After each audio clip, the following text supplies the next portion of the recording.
Glória a Deus, aleluia, a graça e a paz de Deus vos seja multiplicada. A lição de número 5 da classe dos adultos, que será ministrada no próximo domingo agora, dia 2 de agosto de 2026, tem por título Cristo entre os filósofos. O Deus desconhecido se revela. Texto áureo vai dizer assim: mas Deus, não tendo em conta os tempos da ignorância, anuncia agora a todos os homens, em todo lugar, que se arrependam. Atos capítulo 17, verso de número 30. Verdade prática. A obra evangelística floresce quando o coração, sensível ao Espírito, discerne os tempos e proclama com ousadia a graça salvadora de Cristo. Leitura bíblica em classe está em Atos capítulo 17, dos versos 15 ao 20. Vai dar um salto aí, vai lá nos versos 30 ao 32. Atos 17, verso de número 15. E os que acompanhavam Paulo o levaram até Atenas e, recebendo ordem para que Silas e Timóteo fossem ter com ele o mais depressa possível, partiram.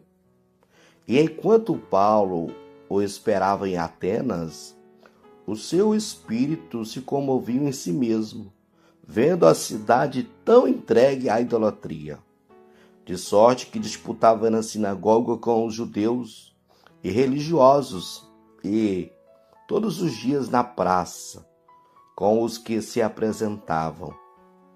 E alguns dos filósofos, epicureus e estoicos, contendiam com ele. Uns diziam: que quer dizer este paroleiro? E outros: parece que é pregador de deuses estranhos, porque lhes anunciava a Jesus e a ressurreição. Verso de número 19. E tomando-o, o levaram ao Areópago, dizendo: podereis nós saber que nova doutrina é essa de que falas?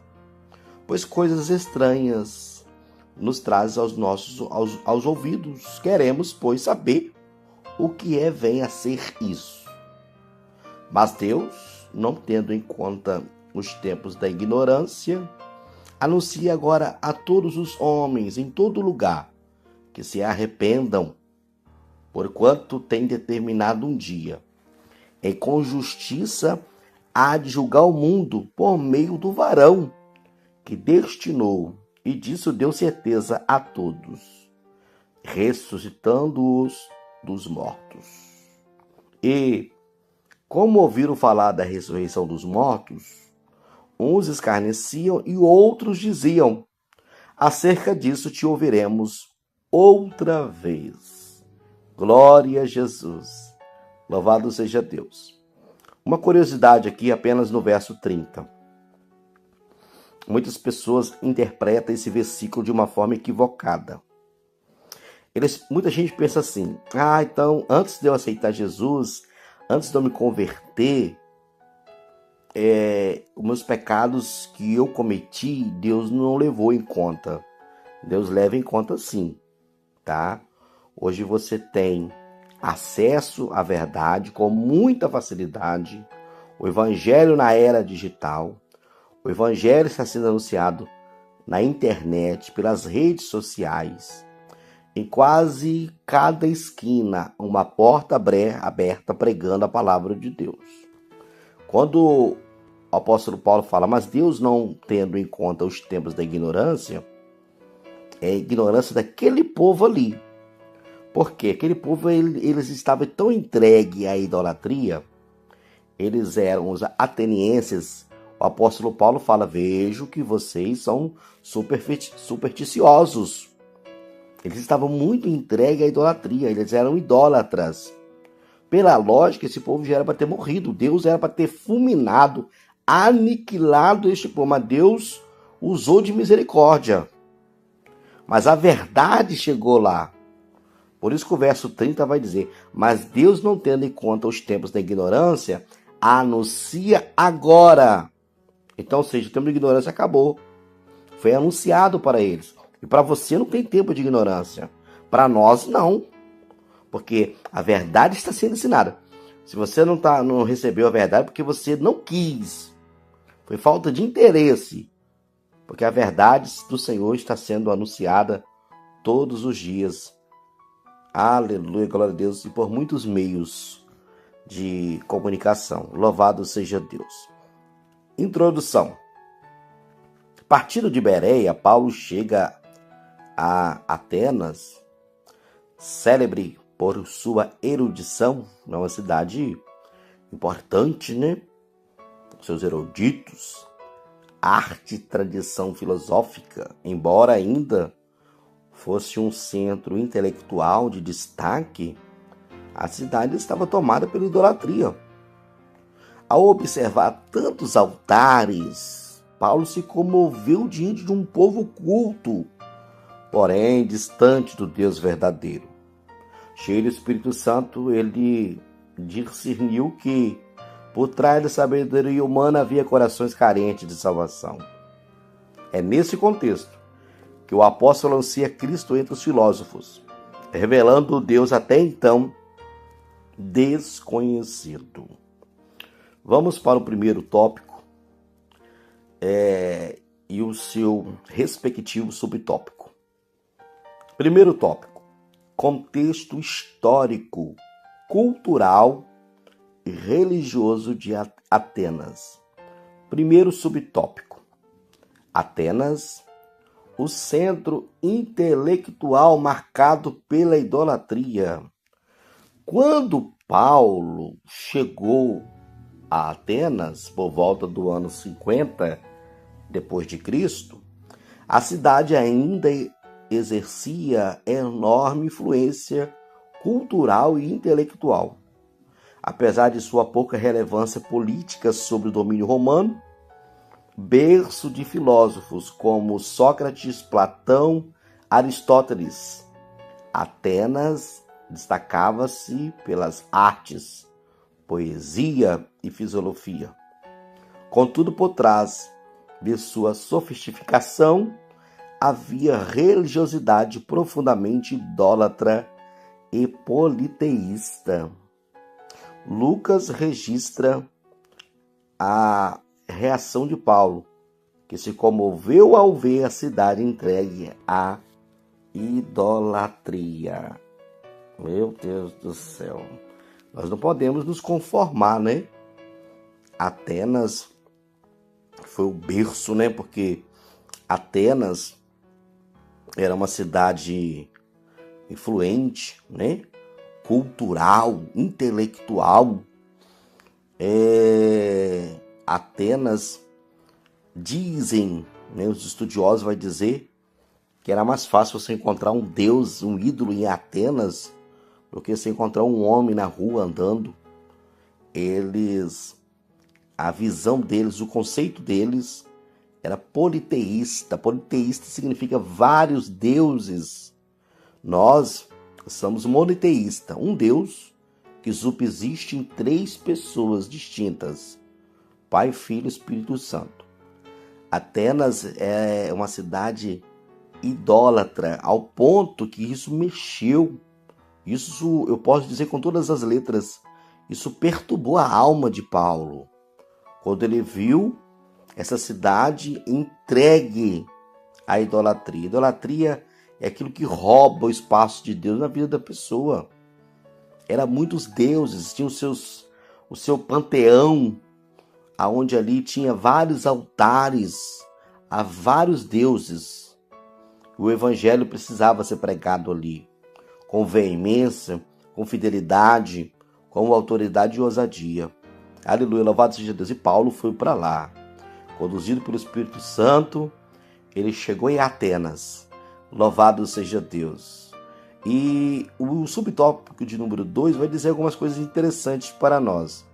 O início da evangelização na sinagoga. Como era seu costume, Paulo iniciou sua proclamação do evangelho na sinagoga, dialogando com judeus e gentios tementes a Deus. Esse método seguiu o princípio apostólico de anunciar o evangelho primeiro ao judeu e também ao grego. Ainda que a comunidade judaica em Atenas fosse pequena, ela oferecia uma base inicial para a exposição das Escrituras e a apresentação de Jesus como o Messias prometido. A sinagoga permanecia, assim como espaço estratégico para o anúncio do Evangelho. Só que o espaço tinha, mas precisava de uma pessoa, de um missionário, chegar com ousadia e coragem e sendo fiel à palavra para pregar sobre Cristo ressuscitado, que Cristo é o único que nos leva para os braços do Pai. E não precisamos de terceiros, ele é o único mediador. Então eu vejo que ele em Atenas poderia até ter a sinagoga, né? Porque tinha alguns judeus ali em Atenas, poucos, mas tinha uma comunidade judaica, né? Uma comunidade pequena, como diz o segundo subtópico. Só que eu vejo que Deus precisava de se revelar de uma forma mais especial. E Deus leva o pregador, né? O missionário, pregador dos gentios, Paulo, para esclarecer, para trazer a memória deste povo, que há só um Deus. Aleluia, glória a Deus. Um Deus criador, sustentador e mantenedor de todas as coisas. Louvado seja Deus. Poderia ter até uma sinagoga ali, mas eu creio que essa sinagoga ela não estava dando conta de vencer os pregadores, os expositores que participavam das reuniões da sinagoga. Estava precisando de reforço e Deus mandou Paulo para lá. Deus mandou Paulo para lá e Paulo veio com a palavra, anunciando Jesus. Jesus como juiz. Jesus que recebeu toda a autoridade ortogada pelo Pai para julgar todas as coisas. Aleluia, glória a Deus. E a verdade chegou com Paulo lá. Louvado seja o nome do Senhor. E a partir daquele momento que a verdade foi pregada, a verdade chegou, a ignorância não tem mais tempo de ignorância. O terceiro subtópico vai dizer a proclamação do evangelho na ágora. Ágora fala de praça. É uma praça nos tempos antigos, chamado como ágora. Além da sinagoga, Paulo levou o evangelho à ágora, a praça pública onde se concentrava a vida social, política e intelectual da cidade. Ali dialogava diariamente com gentios e filósofos interessados em ouvir alguma novidade. Filósofos são aqueles pensadores, né? Vamos filosofar, vamos pensar. Esse movimento revela que o evangelho não se restringe aos espaços religiosos, mas deve alcançar o coração da sociedade. Ou seja, eclésia ou eclesia, como alguns preferem, né? Pronunciar. Tirados para fora do mundo e para fora das quatro paredes. Nós não podemos pregar só dentro do templo, dentro da igreja, do espaço, dentro da casa de oração, porque a igreja somos nós. Nós não temos, né? Nós temos casa de oração. Nós não podemos ficar presos dentro de quatro paredes. Paulo mostrou isso para nós. Ele está ensinando uma lição para nós que nós temos que ir para as praças. Aleluia, glória a Deus, louvado seja o nome de Jesus. Que coisa linda, né? O segundo tópico, os filósofos epicureus e estoicos. Primeiro subtópico, os epicureus, o prazer como finalidade da vida. Essa era a crença deles, né? O que eles acreditavam que tinha que ser. Entre os que confrontavam Paulo em Atenas estavam os filósofos epicureus, seguidores de Epicuro. Eles defendiam o prazer como bem supremo, entendendo como a ausência de dor e sofrimento. Eram materialistas e negavam a providência divina, admitindo a existência dos deuses apenas de forma distante e indiferente à vida humana. Para eles, a morte representava o fim de tudo. conforme aquela palavra, se nós esperarmos só nessa vida, nós somos os piores miseráveis, né? O que justificava uma vida voltada à satisfação imediata dos desejos. Essa visão colidia frontalmente com o Evangelho, que afirma a responsabilidade moral presente e a realidade da vida eterna. Morreu, não acabou. Morreu, começou. Tudo, aleluia. A morte não é o fim, a morte é um começo. O começo de um novo tempo. O começo de uma eternidade.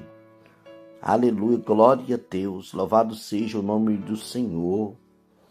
Nós também não rejeitamos o sofrimento. Claro que não é legal, não é gostoso, não é prazeroso, mas os sofrimentos nos faz crescer espiritualmente. É no meio da dor dos sofrimentos que o céu se abre e Deus se revela para cada um de nós nas dores, de uma forma bem mais reveladora. Foi da ferida da rocha que Deus mandou água. Aleluia, glória a Deus, louvado seja o nome do Senhor. Então é na dor, meus irmãos, que nós ficamos mais crentes, tá? Não podemos rejeitar também as lutas, achando que a vida é só prazer, prazer, prazer, e nada disso. O segundo subtópico, os estoicos, razão, o que eles acreditavam, olha, razão, destino, impessoalidade divina. Também dialogava com Paulo os filósofos estoicos, seguidores de Zeno. Valorizavam a razão, a virtude e o autocontrole, defendendo que o homem deveria submeter-se ao destino, meu Deus, e controlar as emoções. Embora cresça em uma divindade, concebiam Deus não como um ser pessoal. Meu Deus, Deus é uma pessoa, né? As três pessoas da Trindade, Pai, Filho e o Espírito Santo. Para ser pessoa, não precisa precisamente de um corpo. É ter emoções, sentimentos, vontade. E isso Deus, ele tem sentimentos, tem vontade, tem emoções.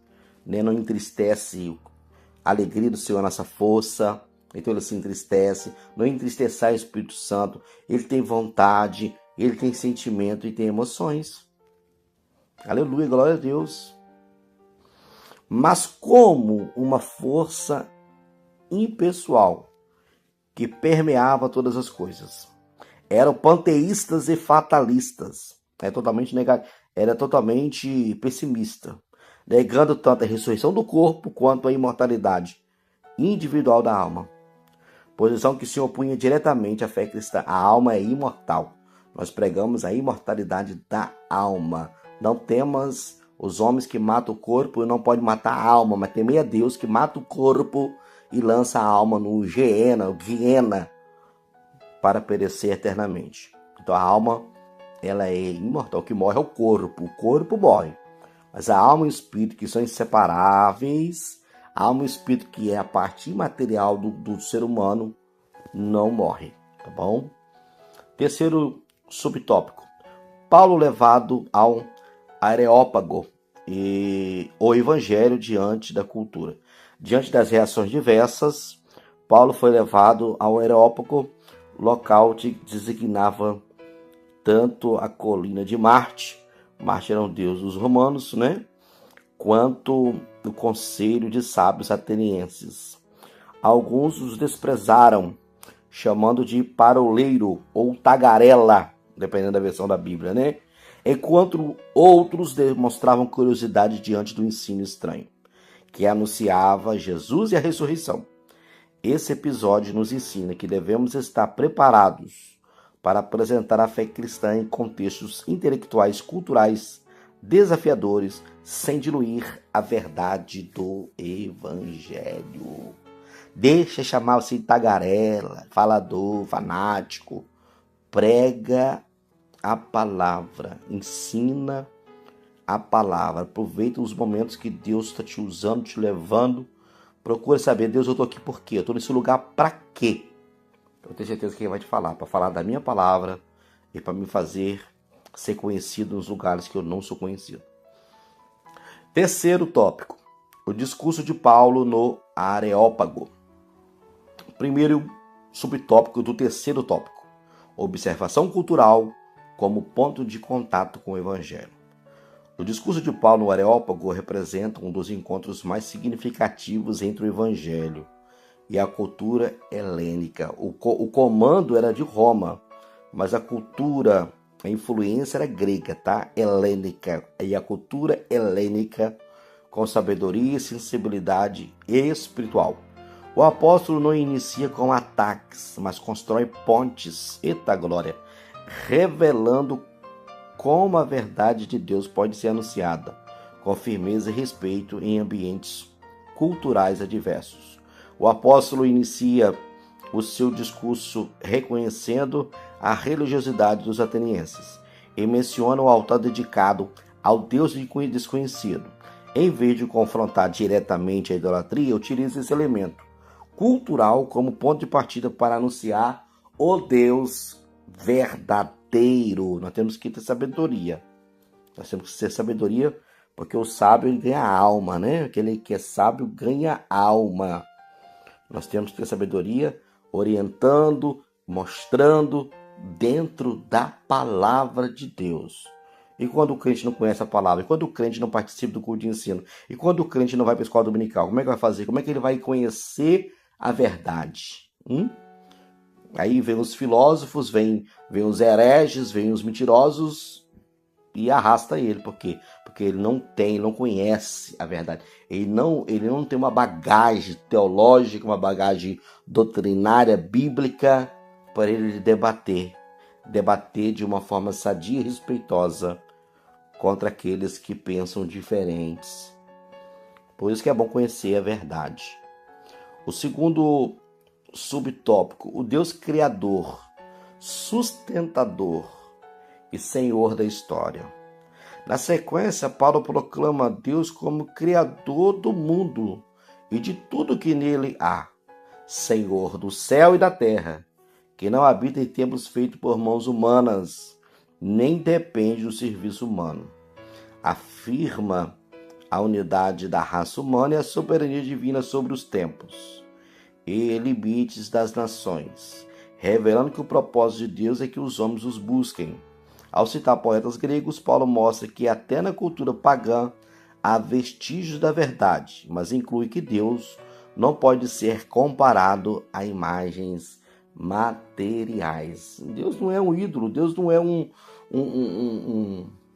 vamos dizer assim, um monumento, uma imagem que você pode carregar ela. Não, é Deus que te carrega. Aleluia, louvado seja Deus. Uma imagem que tem olhos e não vê, boca mas não fala, tem ouvidos mas não ouvem. Não pode. Deus, isso é algo abominável diante dos olhos de Deus, tá? Deus tem aversão, tem nojo.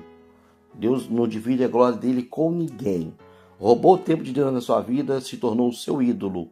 E não pode. Deus quer prioridade na sua vida. O seu coração tem que estar aplicado no Senhor. O Senhor em primeiro lugar. Terceiro e último subtópico, chamado ao arrependimento e ao anúncio do juízo. Paulo encerra o discurso com um chamado direto ao arrependimento, afirmando que Deus ordena agora que todos se arrependam, pois estabeleceu um dia que julgará o mundo com justiça por meio de Jesus Cristo, confirmado pela ressurreição. A reação é mista. Alguns zombam, claro, sempre vai ter que ter isso. Outros desejam ouvir novamente. Ô glória! E poucos creem, entre eles Dionísio e Dâmaris. O discurso do apóstolo no Areópago ensina que o crente deve anunciar o evangelho com coragem, fidelidade, respeito e sensibilidade cultural, sem abrir mão das verdades centrais da fé. Conclusão, ô glória! O discurso de Paulo permanece como referência para o diálogo cristão com a cultura. Parte da realidade do ouvinte, reconhecer os sinais de verdade presentes na sociedade, me perdoa, e com fidelidade. Conduz à revelação de Deus em Jesus Cristo. O Evangelho demonstra ser capaz de dialogar com qualquer filosofia, sem perder seu poder de controlar de confrontar consciências e chamar todos ao arrependimento. É a fé no Cristo ressuscitado. Se Cristo ressuscitou, todos que esperam e confiam nele também ressuscitará naquele grande dia. Que Deus te abençoe. Fica com essa palavra, com essa lição. Aleluia, Cristo entre os filósofos. O Deus desconhecido se revela. Quando Paulo está lá no panteão deles, de Atenas, e ele vê muitos altares, ele vê um altar ao Deus desconhecido. Um altar provavelmente com uma plaquinha dizendo: este altar é para o Deus desconhecido. Porque os atenienses eram tão religiosos que eles temiam, eles tinham receio. Vai que existe um Deus aí que nós não conhecemos e nós não adoramos ele, ele pode se irritar com nós. Então vamos fazer o seguinte, vamos levantar esse altar ao Deus desconhecido, porque se tiver um Deus que a gente não conhece, ele vai receber adoração. Paulo olhou aquele altar e falou assim: esse altar é o Deus desconhecido? Eu vou apresentar esse Deus que vocês não conhecem. Ele vai passar a ser conhecido. Esse Deus é o que fez os céus e a terra. Esse Deus é o Deus que destinou seu Filho como juiz, que vai julgar todos, que vão ressuscitar.